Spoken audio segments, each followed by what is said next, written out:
Cosatu is suggesting a reduction of work hours as part of labour reform proposals. Currently, South Africa has a statutory limitation of 45 hours of work per week, which the Labour Federation says it must be reduced to 40 hours to align with international standards. The suggestions were tabled by Cosatu, saying they are necessitated by shifts in the labour market as a result of the COVID-19 pandemic. NEDLAC is considering a set of new labour proposals, including the shift to 40 hours of work per week. To chat more on this, we're now joined by Cosatu Labour Market Policy Coordinator, Lebohang Mulaisi. Lebohang, a very good evening. Thank you so much for speaking to us. Just detail for us briefly, or detail rather, what it is that you are proposing. Thank you, Hugo, and thank you for having me on your show. So Cosatu has brought a number of labour reform proposals to NEDLAC in the Labour Market Chamber, and these include the 40-hour work. So this is an ILO recommendation from 1962, and what it recommends is looking at reducing the number of work hours to a 40-hour work week per se, and to make this a legislated 40-hour work week. So really the rationale behind this is to adapt our labour market laws and policies in order to be internationally comparable. The reason why the rest of the world has already done this was in an effort to reduce working hours so that we could absorb more and more people into the labour market. Now, who is this likely to benefit? There's a great benefit in this. If you look at the way in which the spatial planning of the country, people who work in the business district tend to live far away from them. So most employees spend a great amount of time traveling to and from work. So this affects you personally. You don't necessarily have enough time to socialize with family members. You can't assist your children with homework. It just has a number of social benefits linked to it. But one of the important things that we've seen in recent studies is that the reduction in work hours actually has productivity gains. So it's also an efficiency gain on the side of the employer.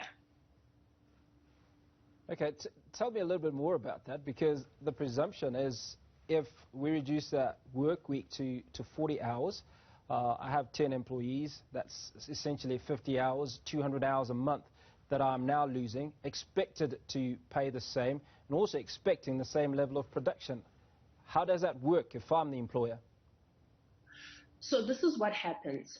We make the general assumption that if someone is working a standard 9-hour day, they're really only productive for about 5 hours in the 9 days.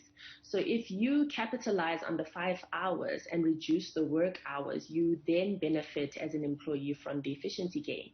And that is what results in you being able to benefit from the productivity of a worker.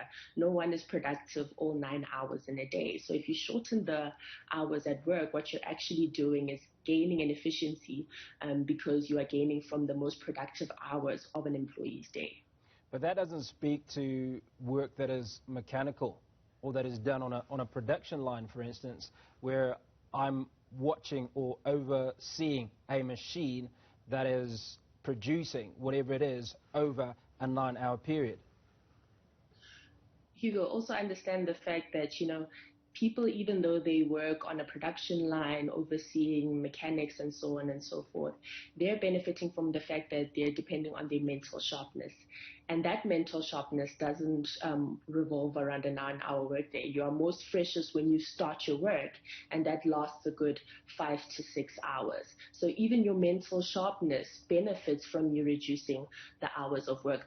Ultimately, really, what we're trying to propose here is to also look at a process where you can include more and more people into the labor market as well. So over and above the fact that you're benefiting from an efficiency gain, there's also an employment gain that comes from reducing the work hour, because what you're essentially doing is you're absorbing more people into the labor market. This is key because we're trying to recover and we're trying to reduce the unemployment rate.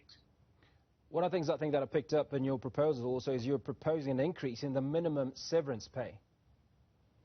So what's happened over the years is that ever since the enactment of the Basic Conditions of Employment Act, which was back in 1996, there hasn't been a process to review the minimum for severance pay. So currently we have 1 week remuneration for each year of completed service. So this has not changed ever since the years of the enactment of the Basic Conditions of Employment Act. And really what that has meant is that we've lagged behind countries that are of an equal size and economies such as South Africa and facing similar social challenges. So it means we lag behind countries like Zambia and Indonesia, who have a minimum legislated of about 2 weeks of every year of completed service. So really what we're trying to do again is to catch up with the rest of the international standards with economies that are of the size of South Africa. Lebohang, thank you so much for your time. That was Cosatu Labour Market Policy Coordinator Lebohang Mulaisi.